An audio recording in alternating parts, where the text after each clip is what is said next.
morning, YouTubers. Happy holidays, Merry Christmas. It's December 26th. Giving you an update on the Hellboy Samaritan project. I know in the last video I said that I'd probably be done with it by February. But I had to, let's put it this way, the muse struck me, inspiration just came from somewhere, and I figured out how to tackle, how to fill the trigger, the trigger guard, and actually tackle the grip of the handle. And here's pretty much what has become of it. If you want to reference back to the last video, you remember that the trigger guard was really thin, and now it's got that shape right there. I filled in, I had about 3 more pieces of styrene in increments on both sides. I added 3 on this one and 2 on this side, so when I hit it with the sander on the Dremel bit, I managed to create the shape. Right now it's all in mock-up.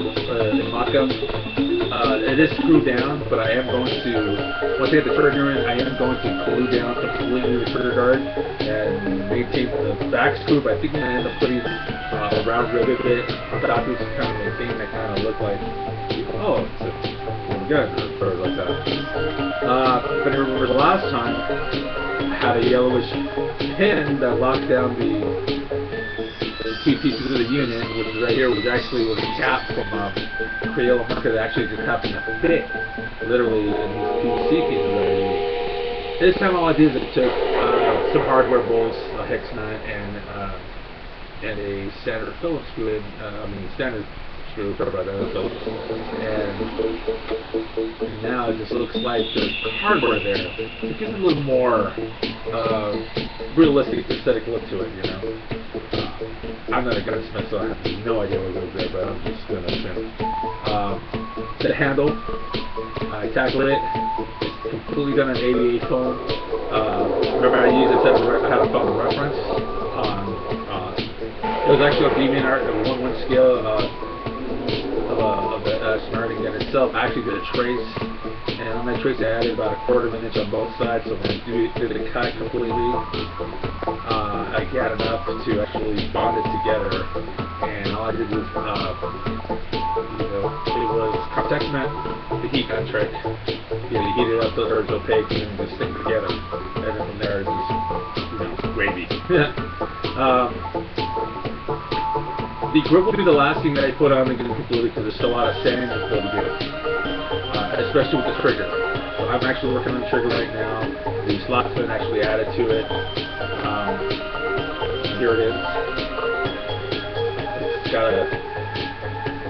I think, for all intents and purposes, I think I actually got the right, everything down almost right for the rib distance with the finger, the trigger finger, and whatnot. All 3 fingers actually fit snugly, to the grip, I still have the plate down at the bottom, so I need to open this up so it greases that, so I can put that last plate down here and here. As it's the last thing I'm going to attach to the actual gun itself, and here it is. There's a wooden dowel here, and it's just there for support completely, and also once I actually put this on completely, here's where I will be putting most of the actual bonding on it. It's probably going to be, it's probably going to end up being hot glue. As I put it on completely, it'll just instantly just stick. I'd like to use the contact cement, but I need to be able to have some time to work with it. Unless I use contact cement in its normal state, which means I'd have to put it on completely without any heating whatsoever, and I'd have to somehow hold it in place so it stays so that the pressure doesn't start sliding it out. But as you can see, here it is.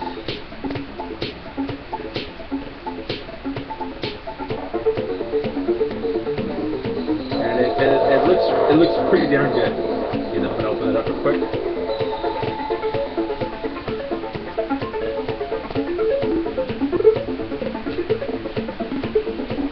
So you can add, for the cylinder chamber, I'm actually thinking of taking a piece of the same PVC that I use inside for the chamber rounds.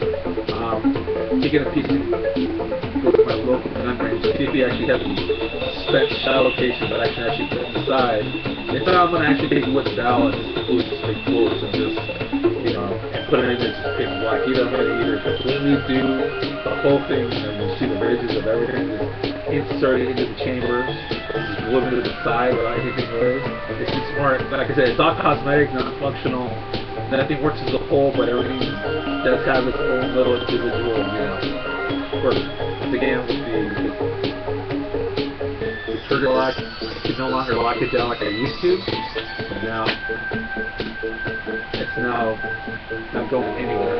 And the last thing I'm going to do before I start filling everything, I'm actually going to hit everything with Zap Gap and just fill, like areas to just reinforce the bond, because it's all mostly put together. Seriously, hot glue, but for some reason hot glue, PVC, and styrene just work well. They just bond. I think the heat just does a really nice trick. Sometimes them little small pieces, I might have to reinforce it, but still, it's you know, it's something that's always considered when working with hot glue in certain, you know, projects.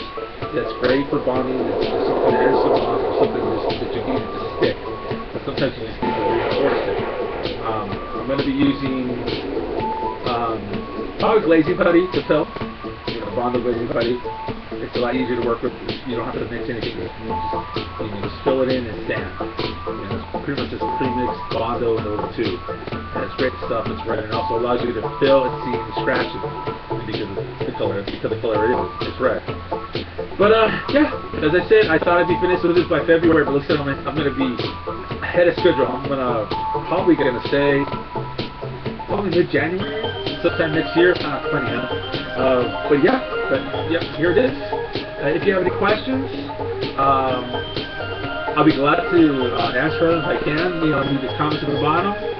I'm going to try to get a tutorial going on one of these projects one of these days. You know, but yeah, thanks for watching, and you know, Happy New Year, Happy Holidays, and have a good day. And enjoy that fruitcake that somebody gave it to you, because it's safe out there.